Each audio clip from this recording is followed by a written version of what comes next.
Қайырлы күн, құрметті көрермендер. Енді менің көрермендерімнің көбісі мұғалімдер болғандықтан тағы да мұғалімдерге пайдалы видео түсіріп қояйын деп жатырмын. Негізінде енді әр мектептің бәлкім оқу ісі жөніндегі орынбасарлары, завучтар енді түсіндіреді ғой, бірақ та сонда да мұғалімдер білмей жатады қай жерде не істеу керек екен. Сол үшін өзімнің білгеніммен бөлісу мақсатында, бәлкім менікі де дұрыс емес шығар, бірақ та енді өзімнің білгеніммен бөлісу мақсатында сіздерге оңай болсын деген мақсатта.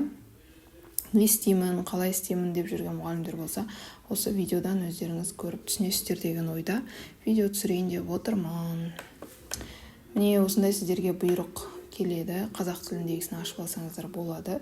Осы жерде бұйрықтың астында міне барлық апелляцияға беру, жалпы тестке бару, неше бал алу керек, соның барлығы жазылып тұрады ғой мынаның ішінде.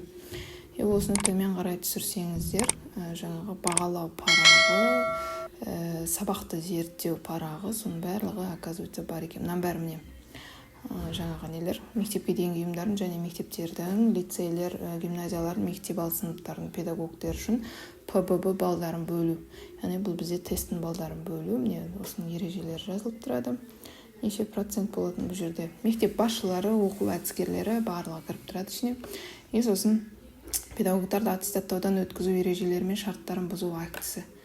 Бұл енді уже қатысы жоқ. Педагогтардың білімін бағалаудан өткені туралы сертификат. Міне, сертификат болғанда осындай печати бар сертификат беру керек, походу. Так, одан кейін біліктілік санатын беру туралы куәлік. Осындай куәлік беру керек. Мынау так педагогтың бөлім басшысының әдістемелік кабинетті біліктілік санатын беруге растауға арналған комиссия отырысының хаттамасы. Бұл енді комиссия отырысы, наверное, өздері тоже жасайды отырысының хаттамасын. Қолданыстағы біліктілік санаты, мынау.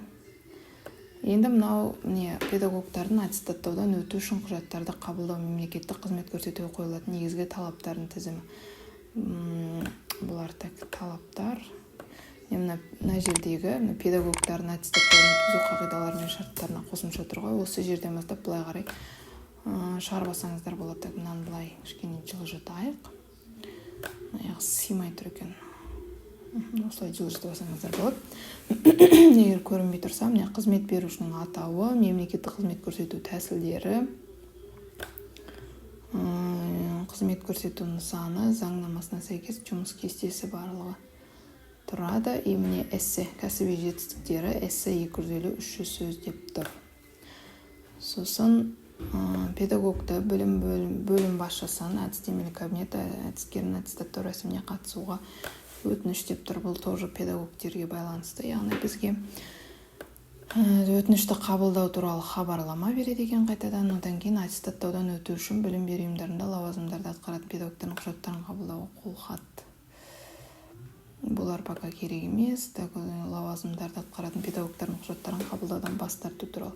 Бұл да керек емес. Портфолионы қабылдау актісі не тұр. Одан кейін портфолионы қабылдау актісі деген міне осының ар жағында тұр. Осының басында тұр міне. Қабылдау тапсыру актісі, яғни сіздер қаншама не бердіңіздер, соның бәрі мына жерде жазылып тұрады. Міне біліктілік санаты дейді. Былай қарай жылжытып жасақ, міне берілген, мәлімделген. Мысалы, сіз педагог экспертке бердіңіз, ол сізде мәлімделді. Яғни берілді деген сияқты ғой енді. Материалдарын бағалау парағы, педагогтердің материалдарын, портфолионы бағалау парағы. Осы бізге керек. Осыны қағаз түрінде шығарып алсаңыздар, өздеріңізге оңай болады. Педагог модератор, білім сапасы, динамикасы, тұрақсыз динамика 3 жыл бойы, педагог сарапшы 3 жыл бойы бір деңгейде болуда болады екен. Ал педагог зерттеуші мен шеберде уже олар 1-2-3%-ке өсіп отыру қажет дейді. Мына жердің бәрін оқысаңыздар, оқу сапасы тоже бал, неше бал беріледі, 71% оқу сапасына, мында 81 болу керек, 81 бал болу керек. Білім алушылардың, яғни оқушылардың мына жерде жетістіктері. Педагог модератор үшін білім беру ұйымы, эксперт үшін аудан қала, сол сияқты облыстық, республикалық, халықаралық деп өсе береді. Сосын балдар тоже тұр, 1, 2, 3, 4, 5 балға дейін беріледі екен. Уәкілетті орган бекіткен тізбеге немесе білім беруін басқару органы немесе білім беру саласындағы олимпиадаларға, жарыстарға қатысуы. Тоже міне білім беру ұйымы, аудан, қала, облыс, республика деп тұр. Олимпиадаларға қатысу, тәжірибе жинақтау, тарату. Мына жерде енді тәжірибе жинақтау, тарату модератор мен экспертке қажет емес қойдым, себебі минустар тұрда ол жерге ешқандай балл берілмейді екен. Ал зерттеуші мен жаңағы мастерге уже 9 балл дейді, 6 балл екен, біреу үшін 2 пайдан беріледі екен, 6 балл беріледі екен. Семинар, конференциялар қатысу, тоже білім беру ұйымы, аудан, қала барлығын оқып, өздеріңіз шығарып, оқып алсаңыздар болады. Біліктілік курстарынан өту тоже модератор мен эксперт үшін 72 сағат, қалғандар үшін уже 80-108 сағатқа дейін барады екен. Ал мынау мектепке дейінгі жаңа қосымша білім беру нелер, бұл артқы бізге есептелмейді, жай мұғалімдерге.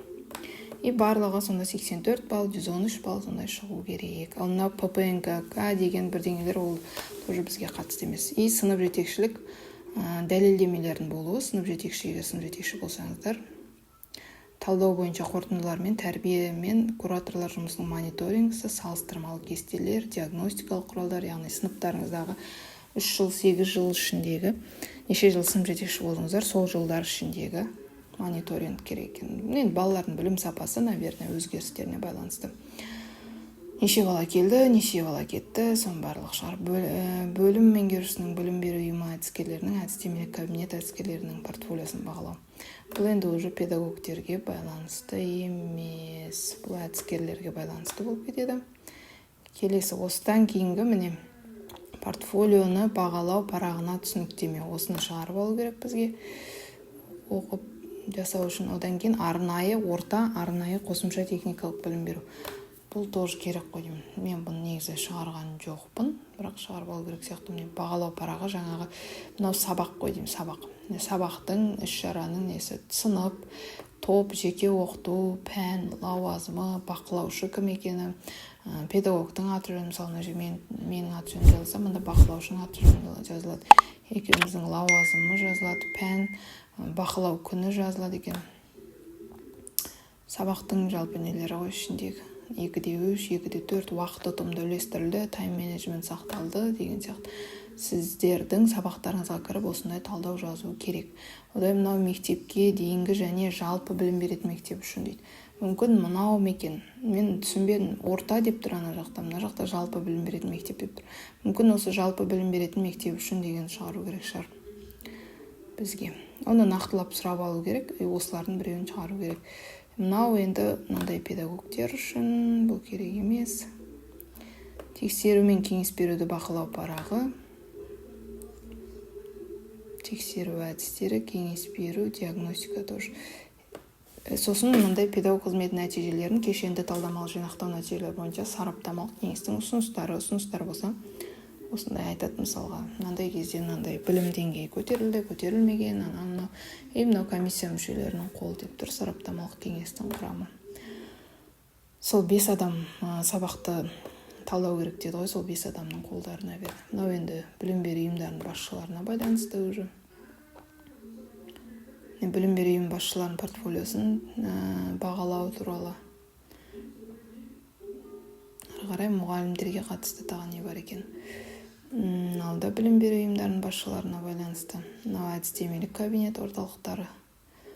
Мында тоже әдістемелік кабинет. Мынау енді ары қарай уже не істеу керек, бұйрық, жалпы егер шет тілін білсеңіздер, IELTS мынандай балдар болу керек деген сияқты түсіндірмелер ары қарай. Ең бастысы басындағылар болу керек, одан кейін тесттен өткеніңіз жайлы сертификат, сосын жетістіктеріңіз, соның бәрін саласыздар. Егер де видео сіздерге пайдалы болса, міндетті түрде таратып, бөлісіп жіберіңіздер, лайк басып, комментарий жазып жіберсеңіздер тіптен жақсы. Видеоны көргендеріңізге рахмет.